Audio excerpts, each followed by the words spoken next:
Over the next year, we will work to set the international development agenda for the next 15 years. We have learned valuable lessons from our experience with the MDGs. We have come to understand that there is neither a simple nor singular solution to the vast and complex challenges we face. Our problems are not one size fits all, so nor should be our solutions. In order to achieve development vision of an inclusive future, we must address a multitude of factors. The interlinkage of issues and the need for holistic strategies were made powerfully clear in the discussion on the SDGs. Our experience in the Open Working Group highlighted the need for our goals to fully reflect the causal relationship between issues and the need for them to be designed to catalyze actions that will exert the greatest positive, mutually reinforced impacts. Our world is very different today than what it was 14 years ago. While many of the principles outlined in the Millennium Declaration remain relevant, we have seen profound transformation in our global context.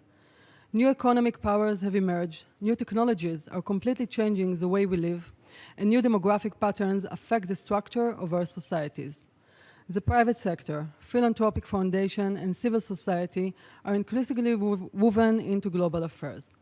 We must address these new complexities, which present both challenge and opportunities, to achieve a new development agenda with the potential to catalyze real action on development priorities. Mr. Chairman, Israel sees poverty eradication as an essential starting point for the post-2015 agenda. We have before us a true opportunity to make a decisive push against poverty and its worst deprivations. Our conviction to eradicate poverty must be rooted in a basic commitment to universal human rights and fundamental freedom. Israel considers gender equality and women's empowerment to be inseparably linked to promoting and protecting the human rights of all women, including the right to have a control over and decide freely on matters related to their sexuality. Women still die every day due to preventable childbirth and pregnancy-related problems, and this is unacceptable. Empowering women to control their own reproductive decision, including determining the number, timing, and spacing of the children, is essential to reducing maternal and child mortality and enable women to participate fully in their families, professions, and communities. Special focus must be given to the specific needs of rural women. Despite overall decline in maternal mortality, women in rural areas are still up to 3 times more likely to die while giving birth than women living in urban centers. We must also find ways to harness the talent and energy of young people. There are now more than 3 billion people under the age of 30. 87% of them live in the developing world. In many places, the numbers continue to grow.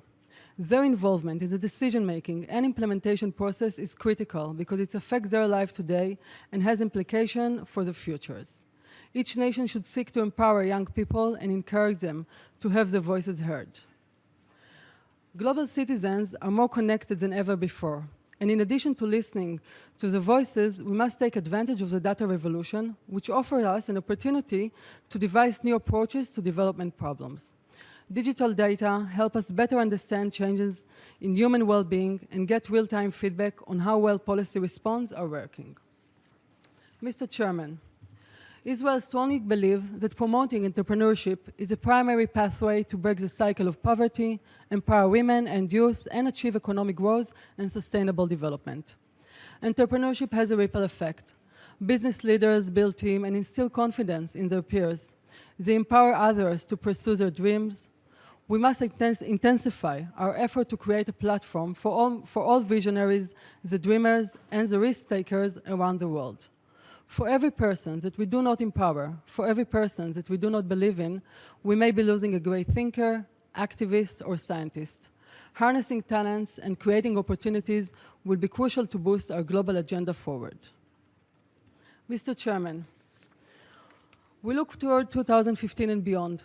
As we look toward 2015 and beyond, we must recognize that the only way to deliver lasting progress for everyone is by working together.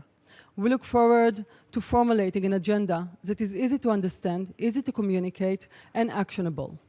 We will need to be able to translate our political commitments into everyday realities, and we expect the Secretary General's synthesis report to support us in our deliberation as we take on issues of implementation and accountability.